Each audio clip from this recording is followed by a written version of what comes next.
Have you ever watched someone meticulously build the very cage that would one day trap them? Not with steel and wire, but with words, clauses, and the ink of their own signature. I have. I watched my wife, Chloe, do it with such self-assured, modern confidence that everyone, including me, thought she was building a monument to her own independence. My name is Alex, and I suppose I'm the protagonist of this story, though I'd hate that description. I'm a quiet man, a carpenter by trade, who finds more truth in the grain of a piece of oak than in most conversations. I'm the kind of man who believes in foundations, in things that are built to last. When I met Chloe, I thought I'd found that. She was all sparkle and sharp edges, a marketing executive who spoke in strategies and outcomes. We were an odd pair, but I was utterly captivated. The unique context of our marriage, the thing that would eventually become its bitter epilogue, was the prenuptial agreement, and it was all her idea. I remember the night she brought it up, sitting on the couch in our apartment, swirling a wine she wasn't really drinking. "Alex, I want a prenup." She said it with a shrug, as if discussing what to have for dinner. She explained that she was fiercely independent, that she had her own burgeoning career and never wanted there to be a shadow of a doubt that she was with me for me, not for what I might build or earn. She had a lawyer, a woman as sharp and glossy as she was, draft the whole thing. It was ironclad, she'd boasted, designed to ensure that what was hers remained hers, and what was mine remained mine. No commingling, no shared claims on premarital assets, or, and this was the crucial part she insisted upon, any major assets acquired by one party through their own means during the marriage. My mother was appalled. She saw it as a cold, cynical rejection of what marriage was supposed to be, but I found myself defending Chloe's decision. I was so deeply in love that a stack of legal papers seemed like a trivial hurdle to my happiness.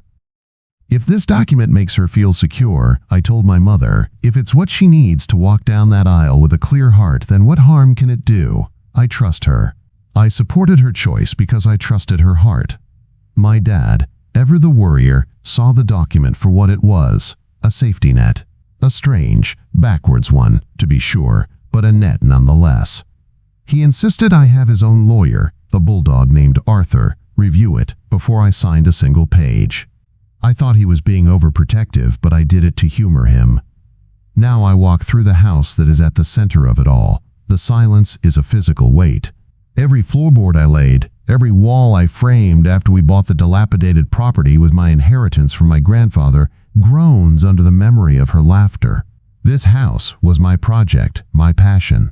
I poured my sweat and skill into it for 2 years, transforming it into a home. Chloe loved to show it off, calling it her vision brought to life. I remember at our last Christmas party, she stood by the grand stone fireplace I'd built, a glass of champagne in her hand, and announced to a crowd of her friends, "I'll never leave this place. It's my forever home." I look at that same fireplace now, cold and dark, and I can't shake a deep, unsettling dread. Her lawyers have already called. They've made it clear she believes that since we lived in it together, the house is marital property. She thinks she's getting it. She has no idea that the monument she built to her independence has a foundation of its own, and a final clause Arthur made sure was airtight. That dread solidified 2 days later into a thick, cream-colored envelope delivered by courier. A calculated move. She knew I would retreat, but this was designed to force my hand. I was sitting at the massive kitchen island I'd crafted from a single slab of reclaimed maple, staring into a coffee cup as if it held the secrets of the universe. I hadn't been to my workshop in a week. The life had gone out of my hands. That, more than anything, showed me the depth of my wound. For a man like me, my hands are my voice. Now, they were just resting, silent and useless, on the cold countertop. I was the stake in this ugly game. Me, and this house that was an extension of my very soul. I slit the envelope open with a kitchen knife, my hands steadier than I felt. Inside, the legalese was as cold and sharp as Chloe's ambition. It was a formal offer of settlement. She was being generous. She would forego any claim on my carpentry business. a business that was essentially just me and my tools, in exchange for the house and its contents. The letter used the phrase primary marital residence like a cudgel, stating that under state law, its value was to be considered shared, regardless of the source of the funds for its purchase or the labor for its renovation. Her lawyer had even included a recent appraisal, the number so high it was obscene. Chloe wasn't just leaving me, she was trying to excavate my life, taking the foundation and leaving me with the rubble. I dropped the letter on the counter. She called it her forever home. I said to the empty room, my voice raspy, I guess forever had an expiration date. I pushed myself away from the island and walked out the back door, toward the unfinished garden where we were supposed to grow old together. I was adrift, and Chloe's letter was the anchor meant to drag me under for good. I stood there, a righteous fury building in my chest, a fire for myself that I had forgotten how to burn. I knew then I couldn't just be a spectator in my own destruction. I had to step into the cage with them. And before I go on, before I tell you what I did next, and the call I made immediately after, I want to ask you something. If you're finding your way to this story, if you're invested in seeing me get back on my feet, please hit that like button and subscribe. It means a lot to know you're out there, bearing witness to this. It helps, more than you know. Alright, I picked up my phone, my thumb hovering over Arthur's number. I looked at the letter again, at the arrogant, confident words her lawyers had used. They were acting as if the prenup didn't exist, or as if it were a flimsy piece of paper they could tear right through. They were about to find out that the cage Chloe had so meticulously built wasn't just designed to keep me out of her assets. It had a door that only swung one way. I pressed the call button. Arthur picked up on the second ring. I was wondering when you'd call, he said, his voice gravelly but calm. I've already got a copy. Let me guess, you're looking at the part about the primary marital residence? I confirmed I was. I could practically hear the bulldog smile through the phone. Good, he said. Let them believe that. Let them build their whole case on it. They've completely overlooked paragraph 11, subsection C. The part 1 wrote, the part about inherited funds. I hung up the phone, the bulldog's words echoing in my ears. Let them build their whole case on it. It was a master's advice. Give your enemy the rope, and they will fashion their own noose. A cold, predatory calm settled over me, displacing the hot rage. This wasn't a street fight, it was a siege, and we held the high ground. I walked out the back door, the letter from Chloe's lawyer clutched in my hand. I was still in the garden, standing by the skeletal frame of an unfinished pergola. I had already set the footings, sunk the posts. The foundation was there, but the beauty that was meant to grow over it was absent. It was too perfect a metaphor. I was just staring at it, my shoulders slumped. All her talk about independence, it was just for her. It was never about us. Some people can't build things. They can only occupy them, or tear them down. Before I could process another thought, the sound of tires crunching on the gravel driveway cut through the afternoon quiet. I turned. It wasn't Chloe's familiar SUV. It was a black sedan, the kind that looks expensive and anonymous at the same time. And behind it, lumbering into view, was a small moving truck. My blood ran cold. This was it, the escalation. Chloe emerged from the passenger side of the sedan. She was dressed in a crisp, white pantsuit, looking like she was heading to a closing, not dismantling a life. A man I'd never seen before got out of the driver's side, his hand resting briefly on the small of her back. Then 2 men in overalls hopped out of the truck. "What is she doing?" I breathed, my voice barely a whisper. Chloe didn't look at me. She marched to the front door, unlocked it with her key, and began directing the movers. The large painting in the entryway, the dining set, and everything in the guest room. Be careful with the credenza. I was frozen for a second, then I was moving, storming toward the house. I met her in the foyer. The 2 movers were awkwardly holding a large, abstract painting we'd bought for her on her 30th birthday. "Chloe, what the hell is this?" I demanded, my voice cracking. She finally looked at me, her expression one of utter impatience, as if I were a slow employee. "I'm collecting my things, Alex, and our shared assets. My lawyer will be in touch about the rest." Since you're being uncooperative, I need to secure what's mine. Our things? I gestured around the foyer, my hands finally alive again, trembling with anger. I built this place. These are my tools, my sweat. Chloe let out a short, dismissive laugh. It was the cruelest sound I had ever heard. Oh, Alex, don't be so dramatic. It's just a house. She then looked past me, a flicker of something unreadable in her eyes, before she delivered the final devastating blow. Besides, I need to get things ready. We're going to need the space. We? I asked, confused. She placed a perfectly manicured hand on her stomach. It was a subtle gesture, almost unconscious, but it screamed its intent. Yes, we. I'm pregnant, Alex. I thought you should know. She looked over at the man now standing in the doorway, who gave a slight, possessive nod. It's time for me to build a real family home. The air left the room. It felt like I was dying right there. The color drained from my face, my mouth opened but no sound came out. I stumbled back, catching myself on the newel post I had so lovingly carved. I wasn't just losing my wife and my house. I was witnessing the complete and utter erasure of our life together, replaced by a future I had no part in.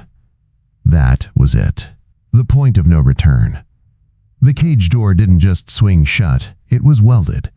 The calm I'd felt after talking to Arthur was gone, replaced by something primeval. I looked at Chloe, at her smug, self-satisfied face, at the man standing behind her, at the movers holding her birthday present. I saw the prenup not as a shield but as a sword, and I was going to wield it.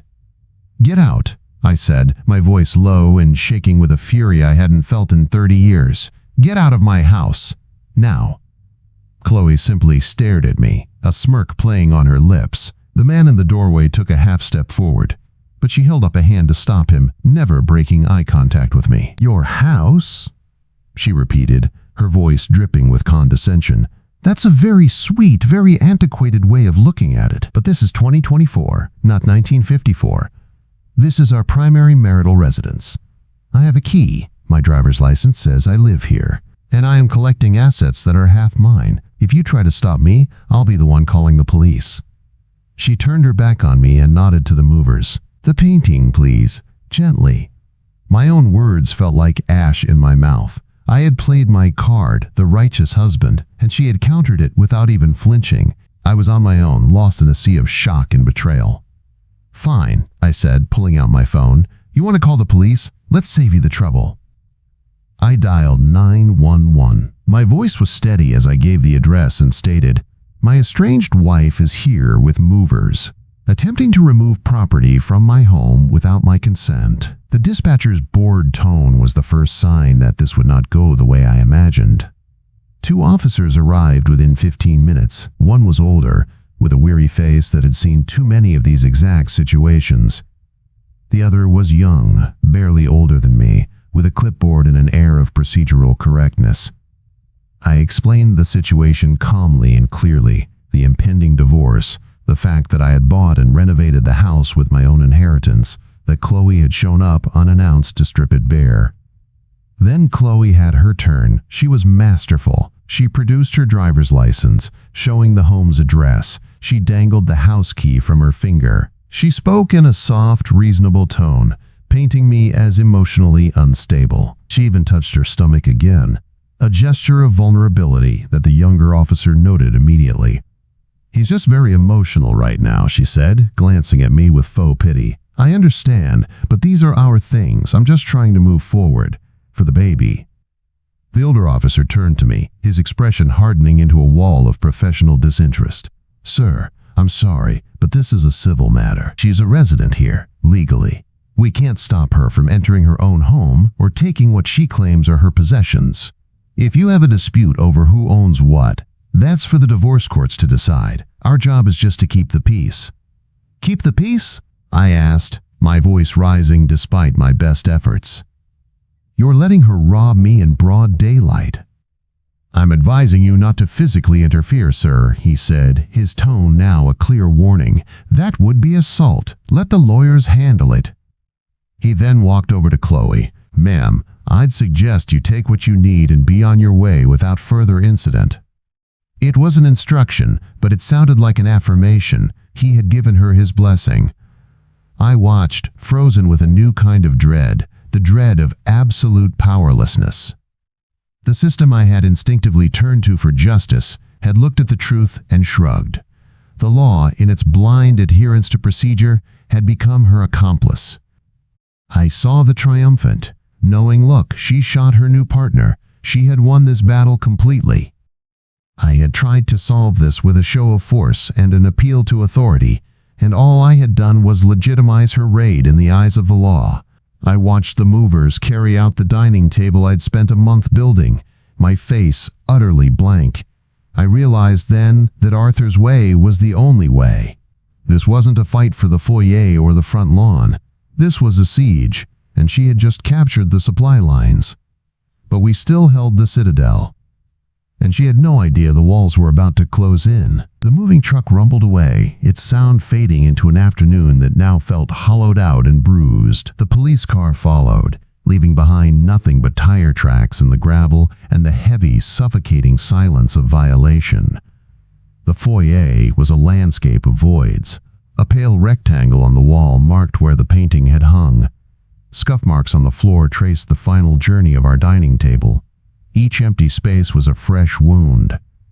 I finally walked slowly, almost like an old man, into the living room and sank onto the sofa, one of the few large pieces left. I didn't speak. I just stared at the cold, dark fireplace, the centerpiece of a home that was no longer mine. My hands, the hands that had built this monument, lay open and empty in my lap. I was a king in a conquered castle, and the sight of my surrender was more than I could bear. My gambit had failed spectacularly. I had met her aggression with my own, and she had used the very system I appealed to as a shield for her plunder. Arthur's words came back to me, not as a comfort, but as a discipline. Let them build their whole case on it. I had let my anger get the best of me. I had tried to win a battle when I should have been positioning for the war. The next week was a masterclass in psychological warfare. Chloe didn't try to take more things. Instead, she began a campaign of small, deliberate cuts. A credit card I had forgotten about was maxed out on designer baby clothes.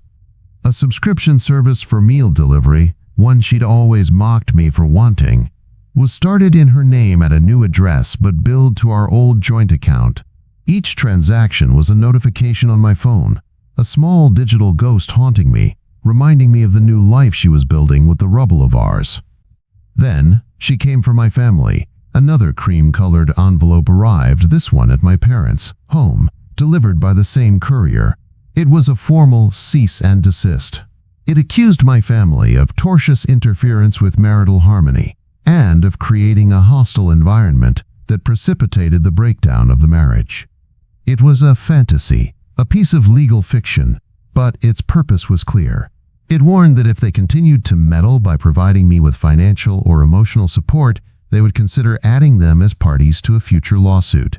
She was trying to isolate me completely, to cut me off from my last line of defense. She was trying to scare them, and through them, break me.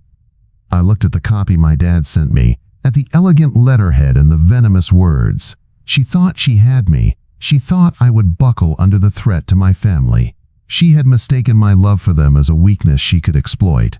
It was, in fact, the single most dangerous weapon I possessed.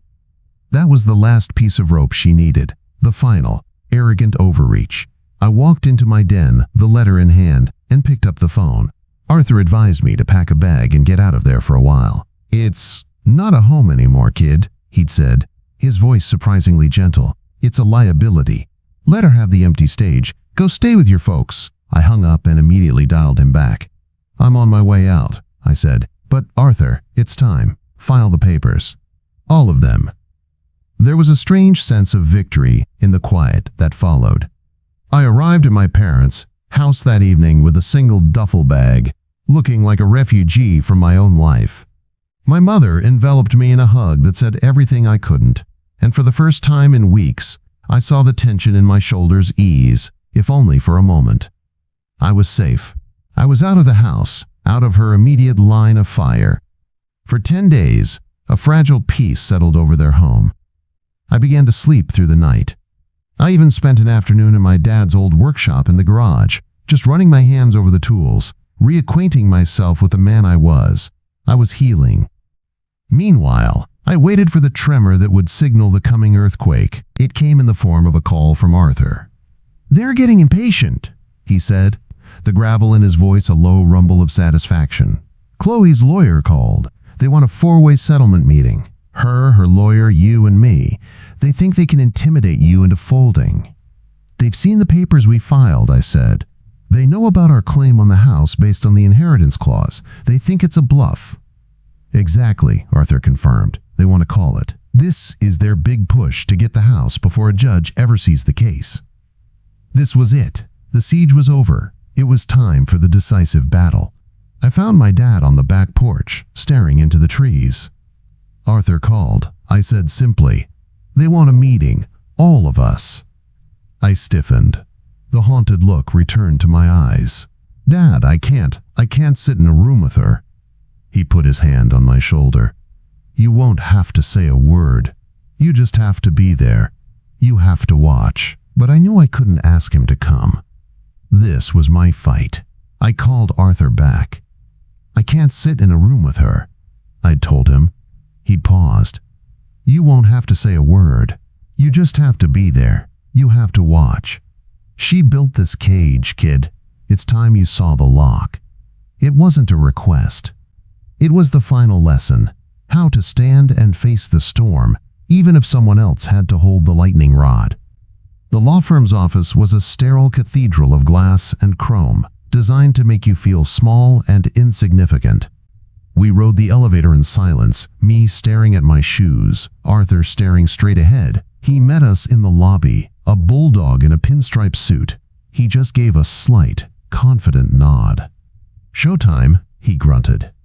He led us into a conference room with a panoramic view of the city. Chloe was already there, seated at the far side of a vast, polished mahogany table. She was the picture of corporate poise, her pregnancy now a subtle, deliberate curve beneath a silk blouse.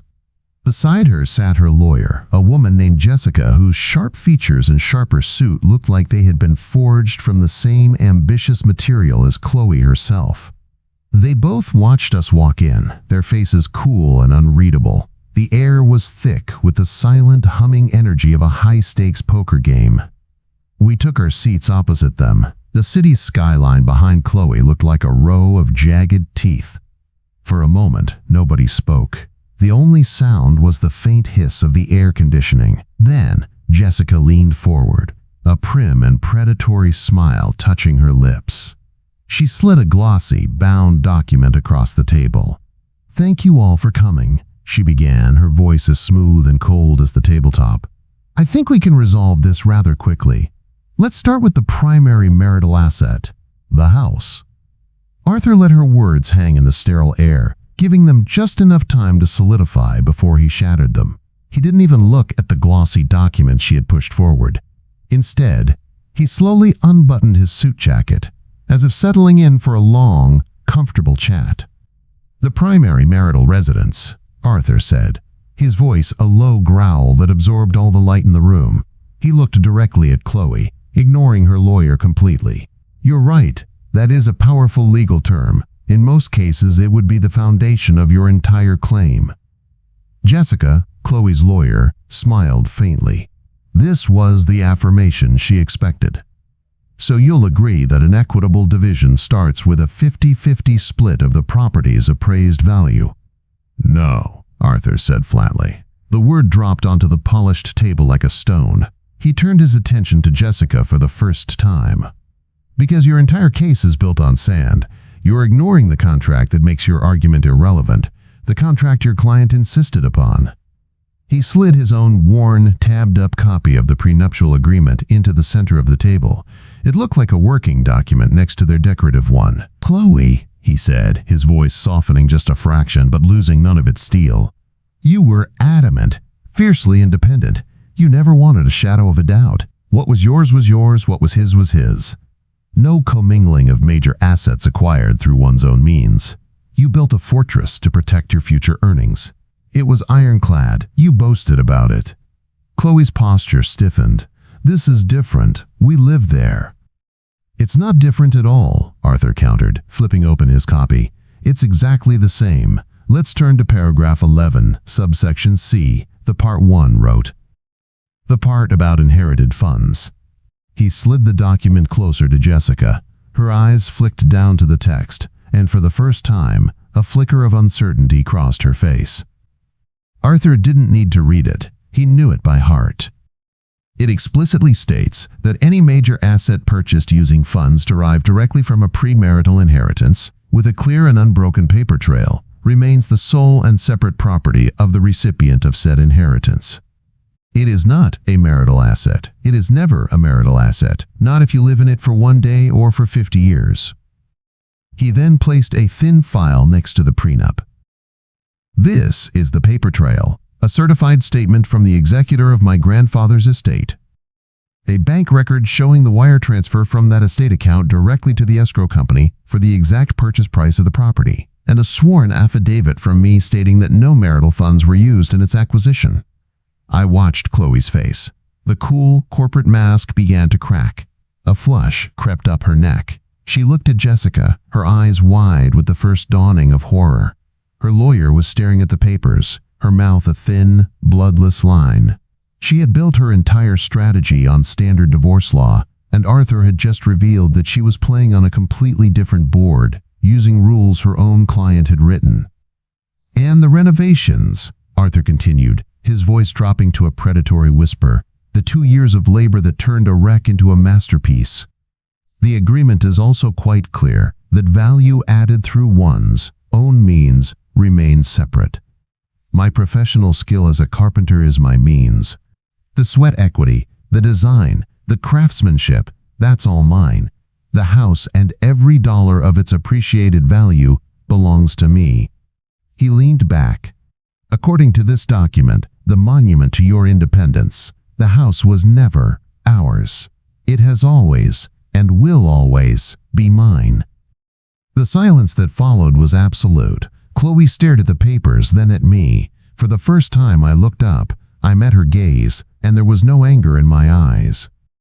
There was only a quiet, devastating finality. I was seeing the cage, I was seeing the lock she had forged, and I was seeing that the entire time, she had been the one inside it. "But I'm pregnant," she whispered, the words a desperate, reflexive defense. "It's my family home." Arthur didn't flinch. "That is a separate matter for the courts to decide custody and support. It has no bearing on the division of property as defined by the contract you demanded." He looked at me. "This meeting is over." Arthur's final words settled over the room like a shroud. For a long, breathless moment, no one moved. It wasn't the quiet of a stalemate. It was the profound silence of a checkmate. Chloe's face, which had been a carefully constructed mask of confidence, simply collapsed. The color drained away, leaving a waxy, translucent pallor. Her mouth opened and closed silently, like a fish pulled from the water. The devastating blow wasn't the loss of the house. It was the realization that her own weapon, the one she had so proudly forged, had been turned against her. Her lawyer, Jessica, was shuffling papers with frantic, useless energy. Her professional poise shattered. She had been publicly and comprehensively dismantled. But Chloe wasn't looking at her lawyer. Her gaze was locked on me. The venomous pity she'd shown me before was gone, replaced by a raw, desperate bewilderment. "Alex," she whispered, her voice cracking. It was a plea, a final, desperate attempt to find the man she had married, the quiet carpenter she could so easily manipulate. I looked at her, and the hollowed-out vacancy I had grown to dread was gone. In its place was a deep, soul-crushing sorrow. I wasn't looking at an enemy.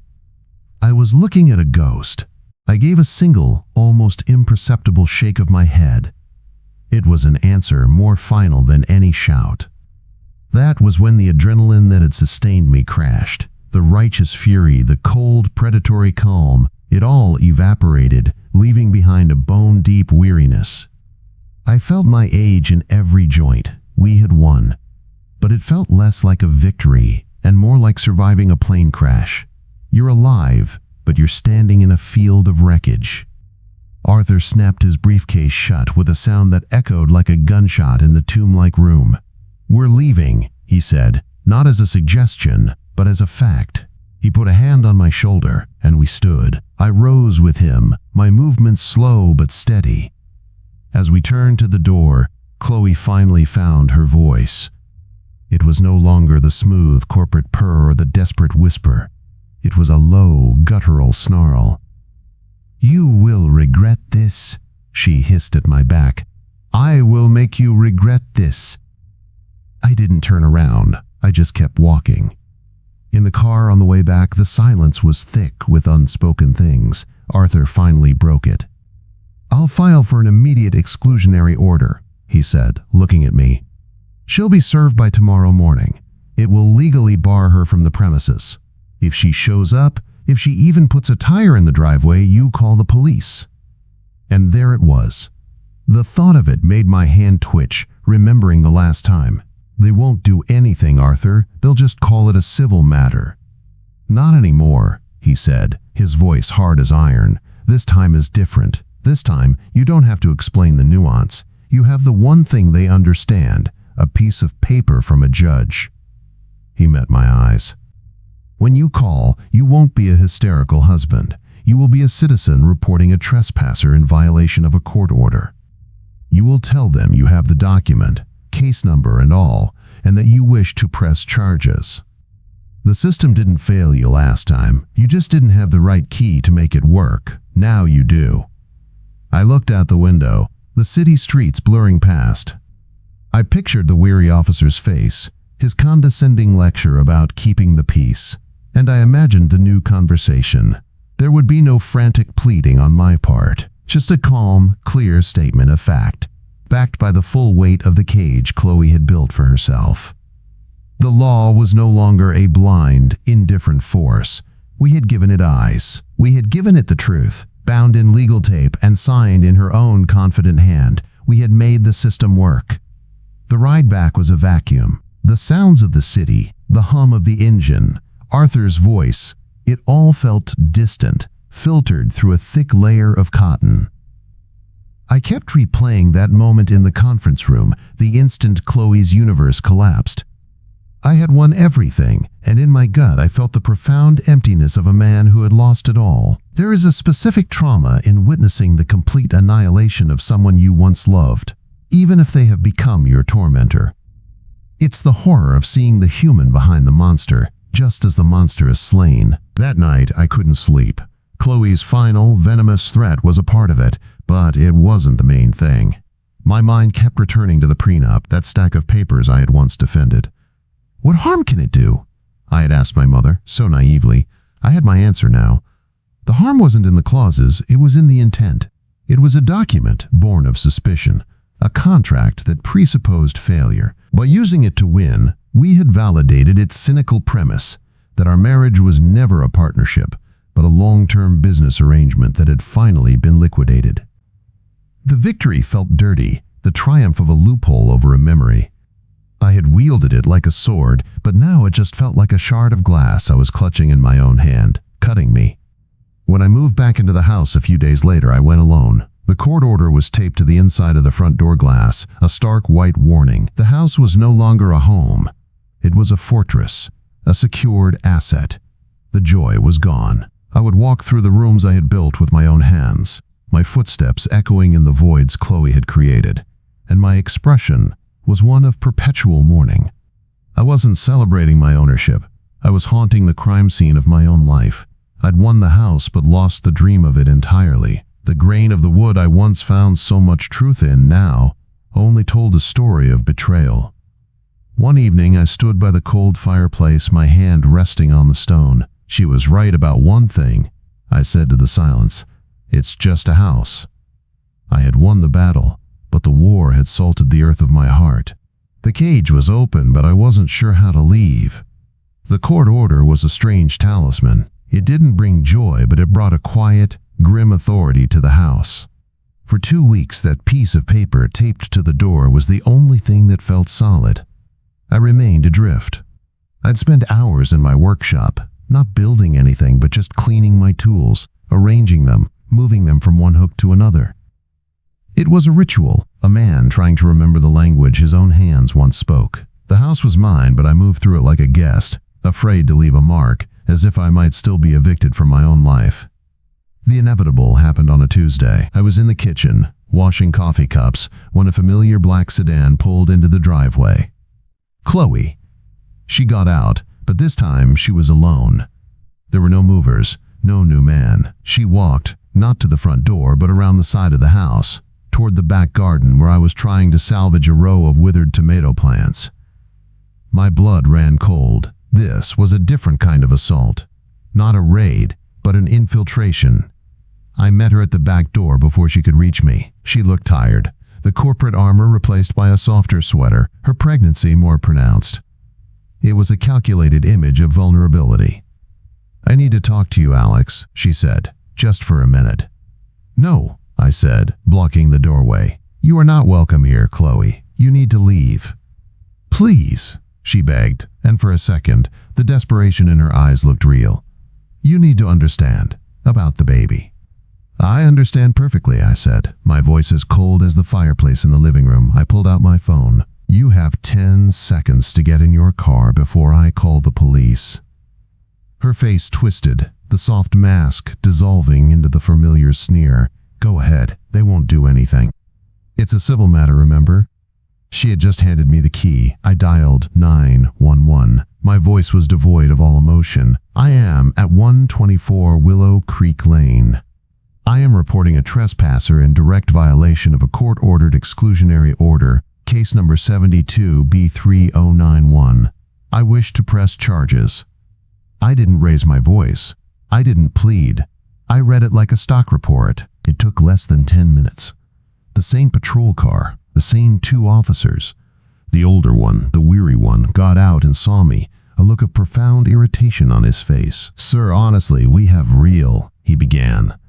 I cut him off, holding up my hand and stepping aside to reveal Chloe standing defiantly in the yard. "Officer, last time you were here, you lectured me about civil matters. This is no longer a civil matter. It is a criminal one." I walked back into the house and returned with a certified copy of the court order, handing it to him. He took it with a sigh, but as his eyes scanned the judicial letterhead, the seal, the bolded text, his entire posture changed. The weary slump straightened into rigid procedure. He looked at Chloe, then back at the paper. He looked at his younger partner, who was watching with wide, uncertain eyes. The world had just been clarified for them. "Ma'am," the officer said, his voice flat and official, "you are in violation of a court order. You need to leave the property now." "This is ridiculous," Chloe shrieked. "It's my house. I'm pregnant. You can't do this." He didn't engage. He didn't debate. He simply unclipped his handcuffs. The sound of the metal clicking in the quiet afternoon was deafening. Chloe froze, her mouth falling open in genuine shock. She had believed in her own narrative so completely that she couldn't comprehend this ending. As they cuffed her and led her, sobbing, toward the patrol car, I stepped in front of the older officer. He refused to meet my eyes. "Last time," I said, my voice low but carrying, "you stood right there and told me to let the lawyers handle it. You watched her tear this house apart and called it keeping the peace. Your interpretation of procedure enabled her. It gave her confidence. It made this necessary." "I was following protocol, sir," he mumbled, staring at a spot over my shoulder. "Then your protocol is broken," I said, without malice, just fact. "Tomorrow morning I'm filing a formal complaint, not to get you fired, but to get your policy changed. So that the next time a person is being robbed in broad daylight by someone weaponizing a driver's license, your first question won't be, is this a civil matter, but who actually owns this property? You didn't keep the peace that day, officer. You just chose the wrong side." He had no answer. He just put Chloe in the back of his car and drove away. I turned and walked back inside. I went to the front door, removed the court order, and for the first time, I locked it myself. The sound of the deadbolt sliding home was the first brick being laid in a new foundation. 3 months passed. The autumn leaves fell and covered the tire tracks in the driveway, burying the memory under a blanket of gold and red. The legal proceedings with Chloe had concluded with the grim efficiency of a foreclosure. The prenup held, a dam against which her desperate legal challenges broke and receded. Child support was established. A cold, transactional monthly wire transfer that was the only connection left. My formal complaint against the police department had been acknowledged with a sterile letter promising an internal review. I didn't expect it to change the world, but it was my own act of rebuilding, an attempt to fix a small, broken thing in the system that had failed me. The real healing happened not in courtrooms or offices, but around my parents' dinner table. For weeks I ate with them, a quiet ghost at the feast. We never spoke of Chloe or the house. We spoke of the weather, of a book my mother was reading, of a wobbly chair in the kitchen my dad needed to fix. It was a fragile truce with the past, a slow weaving of new, mundane memories over the raw, gaping wound. Their quiet, unconditional presence became the therapy I couldn't have brought myself to ask for. Then one Saturday, I came downstairs with my work boots on. "I'm going to the house," I said, my voice quiet but firm. "I need to finish the pergola." My dad didn't ask why, he just grabbed his jacket and went with me.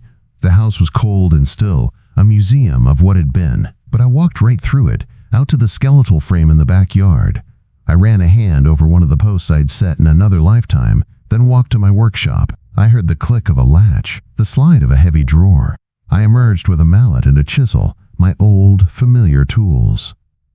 My dad watched from the back porch as I began to work. At first, my movements were hesitant, but then a rhythm took over. The precise tap, tap, tap of the mallet on the chisel was the first truly hopeful sound I had heard in months.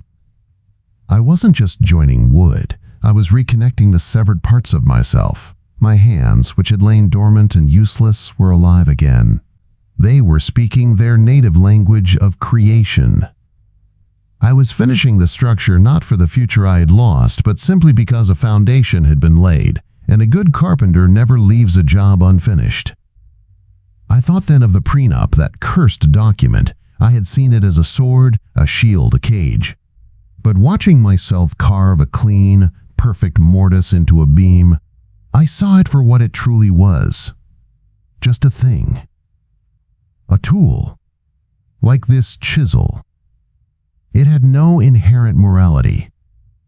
It was the hand that wielded it that gave it purpose. Chloe had used it to build a cage. I had used it to tear that cage down. And now, with my own 2 hands, I was building something new in the wreckage. I was building a shelter, not from a person, but for my own quiet, resilient spirit. The house was no longer a monument to my pain. It was just a house again, and I was, finally, beginning to come home. A year has passed. It's spring now, and the first tenacious vines are beginning to climb the finished pergola in my garden. Wisteria, a symbol of resilience. I finished the structure over the winter, each joint a testament to my rediscovered purpose. The house has slowly started to breathe again. My mom brought over curtains, soft and warm, to replace the cold architectural blinds Chloe had insisted upon. The voids on the walls are gone, filled not with expensive art, but with framed photos of mountains I've climbed and blueprints for furniture I have yet to build. The house is no longer a monument to a failed marriage. It is becoming an archive of my quiet, steady life. The most significant change, however, I witnessed last week. I had landed a major commission, a floor-to-ceiling library for a wealthy client. I was in my kitchen when the client called to discuss changes. I heard my own calm, even voice. "I understand you'd like to add the rolling ladder and the built-in desk," I said. "I can absolutely do that. I'll draft a project addendum with the new scope of work and the revised cost. Once we both sign off on it, I can start sourcing the materials." There was a pause. "No, I'm afraid I can't begin work on the changes until the addendum is signed." It's just to ensure we're all on the same page and that there are no surprises for either of us down the road. I said it with such simple, unshakable professionalism. I wasn't being difficult. I was being clear. I was building a foundation of mutual respect. Standing there in the kitchen I'd built, calmly and confidently drawing a boundary with ink and words, I finally understood. I had taken the harshest lesson of my life and reforged it. The principle of the ironclad contract, the very thing Chloe had used as a weapon of cynical self-interest, I was now using as a tool of professional integrity. I wasn't building a cage to keep someone out. I was building a fence to protect the value of my own work. I had learned that a contract doesn't have to be a document of mistrust. It can be a blueprint for respect. I look at myself now, and the haunted man is gone. I am quieter than I was before I met her, more measured. But my foundation is no longer built on the shifting sands of another person's affection. It's built on the bedrock of my own self-worth, a foundation I laid myself, one project at a time. The house is mine, the work is mine, my peace is mine. Chloe is a ghost, a monthly child support payment to a P.O. box, a closed chapter in a book I no longer read. I won, not because I got the house, but because I learned that I was the foundation, not the structure she had tried to possess. The cage was never the house or the prenup. The cage was believing my happiness depended on someone who only knew how to take. I'm free now because I'm no longer looking for someone to give me a home. I know how to build my own. That's the end of the story. I'm safe, I'm whole, I'm building again. If you followed this far, if you've borne witness to a good man finding his way back to himself, it means more than you know. Stories like this deserve to be heard. So if you would, please hit that like button and subscribe. It tells me you're out there. And it helps.